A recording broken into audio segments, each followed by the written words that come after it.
Assalamu alaikum wa rahmatullah. So what I thought I'd do was to give some details to my new class, Protect This House, what we've called the commentary to Al-Adab al-Mufrad, of course Imam al-Bukhari's great work. We said that we're going to take the first 100 hadith of this beautiful piece of work by Imam al-Bukhari, rahmatullah alayh. We're going to pick, maybe 10-15 hadith from the first 3 key chapters, which cover the family. They focus on adab, focus on the family, the parents first, then the ties of kinship, and then on children. Now, a little bit of detail about the class so that you know what's in store. We're going to, inshallah, discuss Imam al-Bukhari, rahimahullah, rahmatan wasi'ah, his life, his study, his experiences, and his influence upon all of us. And you'll be surprised at to what level he has impacted upon Islamic sciences, fiqh as well as hadith. People forget his fiqh, and we'll see that very much in our study of some of the hadith in his book. We're going to look at the concept of adab. Inshallah, we're going to try and bring together how they understood adab, the ulama, the aslaf, the early predecessors in Islam, the a'imma, the imams, and how we are then to incorporate those same principles in our current time today.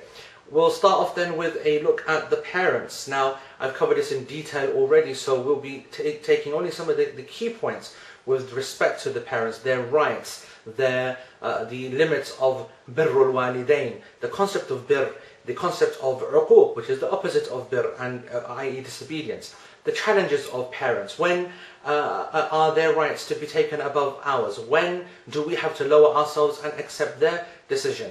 The challenges that they create for us with respect to marriage, marrying from back home, and putting us in situations where we find that not just that the situation is un-Islamic, but sometimes Islamically they may be justified, but you know that the decision is wrong for many other reasons. How do we deal with that? Both politically, both pragmatically, and likewise Islamically as well.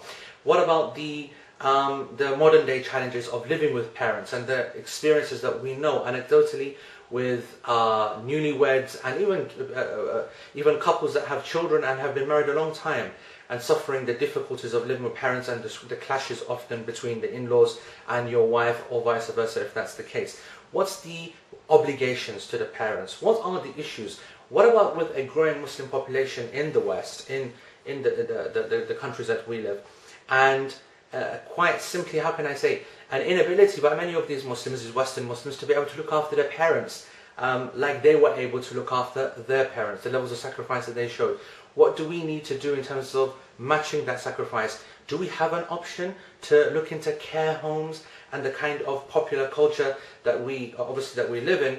It's an accepted thing. Is that the kind of direction that we want to take? Is it even permissible to go down that line?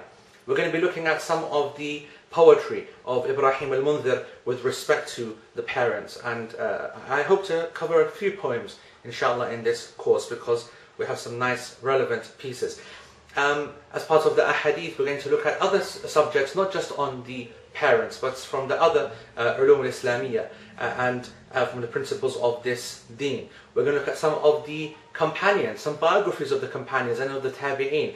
And the great thing is that it's not just going to be those tabi'een which we probably have seen already, like the Umars and the Alis and the Abu Bakrs radiallahu anhum, but some of the more minor companions, or maybe even senior companions that you don't know anything about with respect to their history. We're going to have an in-depth look at the concept of the ties of kinship. What does it mean? You've heard this kind of archaic term of maintaining the ties of kinship. What does it mean to actually go out there and keep in contact with your family? Who are the family? What's the nuclear family? What's the wider family?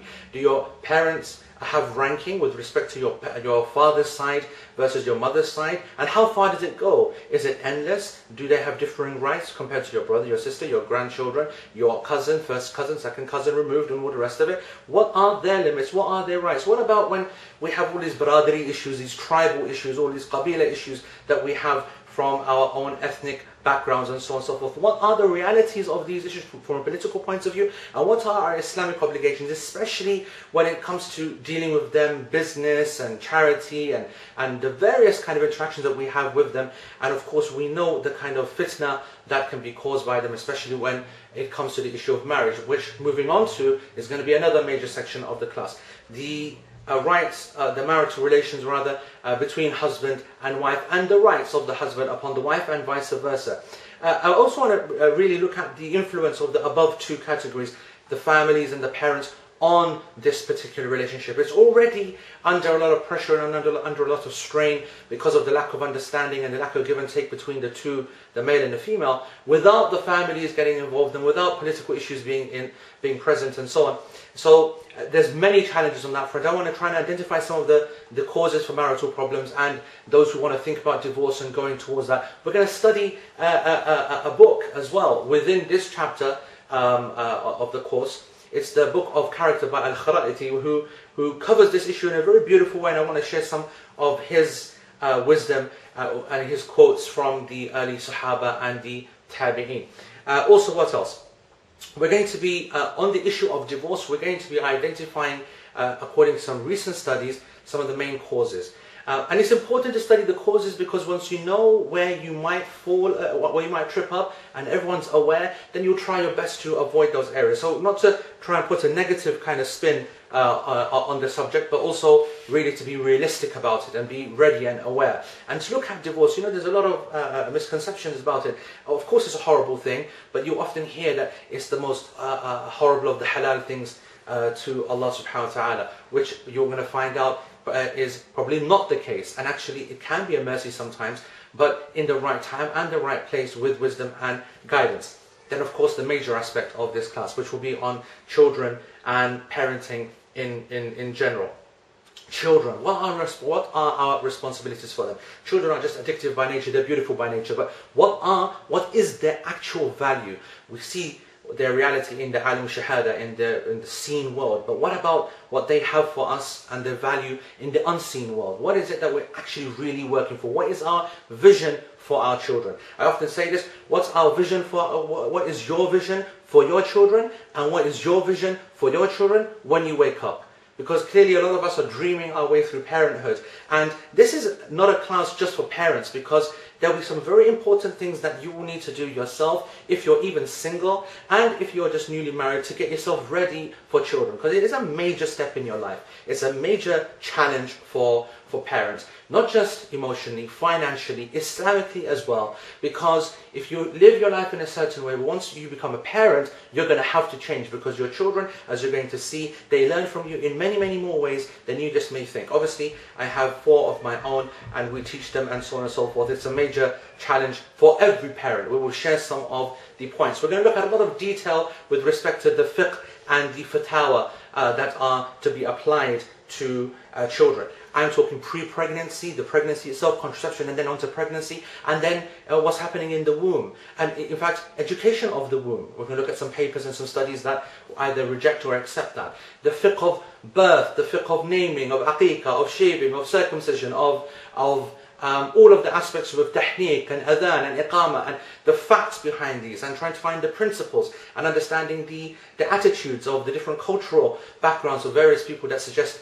these different actions. And then the concept of tarbiyah, understanding the root and the reason and the MO of how we should approach tarbiyah. The difference between ta'aleem and tarbiyah, the often major confusion that I see many parents fall into when it comes to teaching their children. Then education itself. What do we teach them first? When do we teach them? What is the right time? How much play? How much study?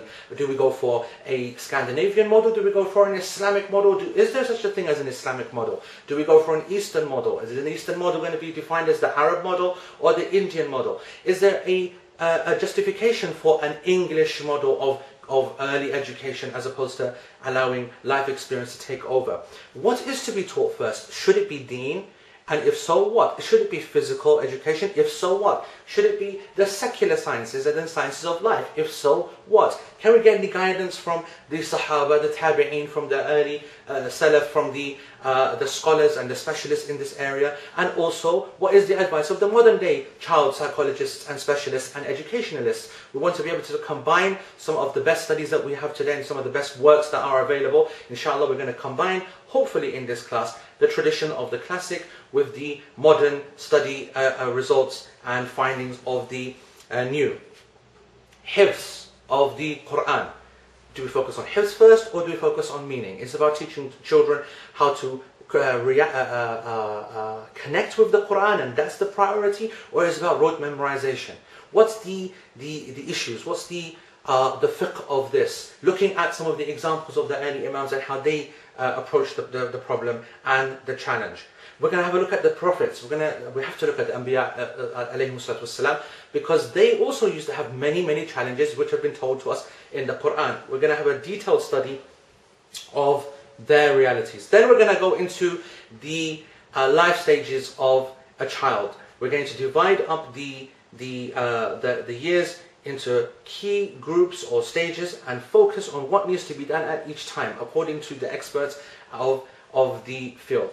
Focusing on the Quran and the tips and what is to be done, what is not to be done, the rulings with respect to the Quran, the rulings with respect to, for example, the female children and the issues surrounding the challenges of of daughters, and the issues of hijab, the masajid, the rulings of the masajid with respect to children, the prayer. How are we able to imbibe our children with a love for the prayer without getting them turned off against it? And the deen in principle, and the relationship with Allah subhanahu wa ta'ala. There's going to be a really hot topic on child discipline. That's something which is a major issue, isn't it? Are we allowed to beat them? What's the limits of beating? Is it the right thing? Okay, we know about the Prophet ﷺ. We know that he never hit a child. Is that the way forward? Of course it's the way forward. But does that mean there are other options? What are the parameters? It's a very detailed subject, and that also requires a lot of clarification. So that's just some of the detail that we're going to be looking at. The great thing that pleases me is that along the way, there will also still be the hadith that we'll be covering, and they'll be covering so many other issues from the Islamic sciences that you will be familiar with the previous style that we used to cover Al-Adab al-Mufrad with. So that is, I know it started off as an intendedly short video, but I think that's turned quite a long explanation. But hopefully you now will realize that I've put a lot of effort into this class. I